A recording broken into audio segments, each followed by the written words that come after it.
여러분 반갑습니다. 새벽 공부 빅균입니다. 자, 오늘부터는 이제 문학과 관련된 이론들을 좀 배워볼 수 있도록 할 거예요, 여러분. 이제 지난 시간까지 우리가 문법 전체 내용을 정리를 했는데, 사실 제 개인적으로 좀 아쉬움이 많이 남아요. 그래서 막 이렇게 촬영을 많이 해본 게 아니었다 보니까 좀 제대로 전달하지 못한 것들이 있지 않나라고 하는 생각 때문에 좀 아쉬움이 있는데, 좀 필요하신 부분들을 말씀을 해주시면 좀 보완을 할 수 있는 강의들을 좀 촬영해 보도록 하겠습니다. 자, 어쨌든 이제 오늘부터는 문학 작품과 관련된 이론들을 살펴볼 수 있도록 할 건데, 사실 문학 이론이 굉장히 많아요. 시도 있고 소설도 있고 수필, 엄청나게 많잖아요. 그러니까 그런 것들을 하나하나씩 이렇게 다 보기는 좀 어렵고, 좀 여러분들이 아리까리 할 만한 내용, 아니면 좀 한번 짚고 넘어가야 되는 내용들에 대해서 이제 먼저 좀 살펴보도록 하겠습니다. 그래서 이번 시간에 우리가 살펴본 내용은 문학작품의 감상 관점이라고 하는 문학작품의 수용과 관련된 내용인데, 전체 갈래와 관련 없이 모든 갈래에 다 적용되는 내용이라서 이 내용을 먼저 한번 설명해 보도록 할게요. 그래서 그렇게 어려운 내용은 아니거든요. 이미 알고 있는 학생들은 또 볼 필요는 없겠고요. 그래서 요거 한번 정리해 보고 이제 차근차근 다른 이론들도 한번 살펴보죠. 자, 그러면 내용을 한번 살펴봅시다. 자, 그래서 문학작품의 감상 관점 해가지고 나오는데, 문학작품의 감상 관점은 크게 우리는 이제 두 가지 정도로 나눈다고 보시면 돼요.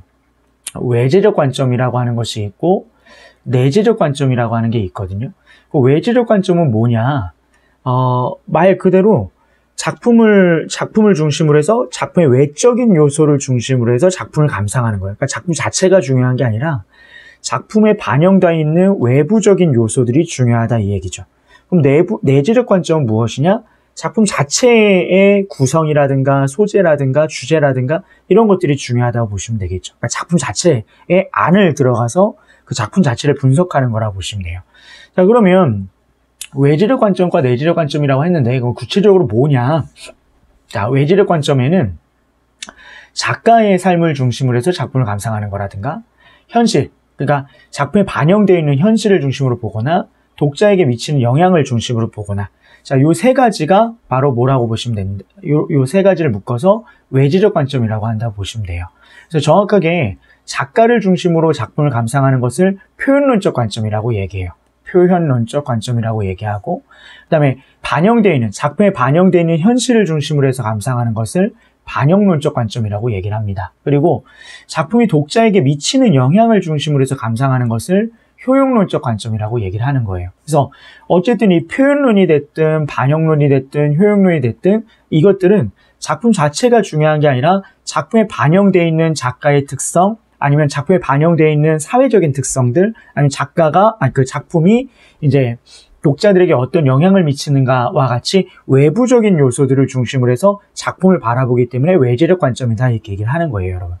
그러면 내재적 관점은 무엇이냐? 요거죠. 절대주의적 관점이라고 하는 건데, 말 그대로 다른 건 다 고려하지 않는 거예요. 그냥 작품에 순수하게 나와 있는 요소만을 고려하는 게 절대주의적 관점이다. 이렇게 얘기를 하는 건데, 이 네 가지 관점 중에서 제일 중요한 건 이 절대주의적 관점이 제일 중요해요, 여러분. 작품을 감상할 때. 왜 그러냐면, 대부분의 수능 문제라든가 일반적인 작품을 해석할 때, 수능 문제를 풀거나 일반적인 작품을 해석할 때 가장 기본이 되는 건 어찌됐든 간에 그 작품에 표현되어 있는 요소가 가장 기본인 거죠. 만약에 어떤 작품을 감상할 때 배경 지식이 필요하다라고 한다면 보기를 제시해주게 되어 있는 거예요. 그러니까 보기를 제시해주고 이걸 기준으로 이걸 감상해봐 이렇게 주기 때문에 그 특정한 보기가 나와 있지 않는 이상은 기본적으로 그 작품에 나와 있는 표현 요소에 집중을 해야 된다 이렇게 보시면 되겠죠. 무슨 말인지 아시겠죠, 여러분? 그래서 다시 한번 말씀드리지만, 자, 작가를 중심으로 해서 작가의 특성을 중심으로 감상하는 걸 표현론이라고 한다. 현실, 작품에 반영되어 있는 현실을 중심으로 해서 감상하는 걸 반영론적 관점이라고 한다. 작품이 독자에게 미치는 영향을 중심으로 감상하는 걸 효용론적 관점이라고 한다. 이 표현론과 반영론과 효용론을 외재적 관점이라고 한다. 그 다음에 작품 자체의 어떤 내용이라든가 구성이라든가 그 작품 자체를 뜯어보는 것을 절대주의적 관점이다 이렇게 얘기를 한다. 작품 자체에 표현되어 있는 것만을 고려하는 거죠. 그래서 이 절대론적 관점이라고 하는 것이 내재적 관점에 해당이 된다. 요 네 가지 중에서 제일 중요한 건 절대론적 관점이다. 요걸 기억하시면 되겠어요. 자, 그러면 여러분, 자, 이걸 인지를 했으면 이제 뭐 할 수 있어야 되냐면 어떤 내용이 나왔을 때 이게 어떤 관점으로 작품을 반영한 것이냐, 감상한 것이냐, 이걸 구분할 수 있어야 되거든요. 그러니까 예를 들어서, 자, 이 작품은 작가의 어린 시절에 불우했던 삶을 잘 드러내고 있어. 잘 반영하고 있어. 작가의 어린 시절에 불우했던 삶을 잘 반영하고 있어. 그러면 무슨 관점이죠, 여러분? 그렇죠. 표현론적 관점이죠. 왜? 작가의 특성이라고 하는 걸 얘기하고 있으니까요. 자, 이건 어떨까요? 이 작품은 우리에게 효의 의미를 생각해 보게 해. 우리에게 효의 의미를 생각해 보게 해. 그건 뭐죠, 여러분? 그렇죠. 우리는 독자죠. 그렇죠? 그러니까 독자에게 작품이 미친 영향이니까 그건 효용론적 관점 혹은 수용론적 관점이 된다. 이렇게 보시면 되겠죠. 자, 이 작품은 1920년대 불우했던 우리 민족의 모습을 잘 드러내고 있어. 그러면 20년대라고 하는 시대적 배경을 중심으로 해서 이 작품을 감상한 것이다. 그러면 반영론적 관점이다. 이렇게 볼 수 있겠죠. 자, 그러면 이 작품은 3, 4조, 4, 4조의 음수율을 통해서 운율감을 형성하고 있어. 그러면 작품 자체에 나와 있는 운율적, 리듬감에 대한 얘기잖아요. 그럼 그거는 절대론적 관점이다. 이렇게 볼 수 있겠죠. 이런 식으로 해서 구별할 수 있으면 되는 거예요. 그래서 어떤 문제들이 나오냐면 이 세 가지를 묶어가지고 야, 이것과 이것을 구분해라. 그러니까 외재적 관점이라고 하는 것과 내재적 관점이라고 하는 걸 구분하라. 이런 문제가 나올 수도 있고 아니면 이 각각을 구분하라는 문제가 나올 수도 있죠. 이 각각. 이게 표현론적 관점이냐, 반영론적 관점이냐, 효용론적 관점이냐, 절대론적 관점이냐, 이걸 구분하라는 문제가 나오기도 하고 그래요, 여러분. 그러니까 그걸 구별할 수 있으면 되겠고요.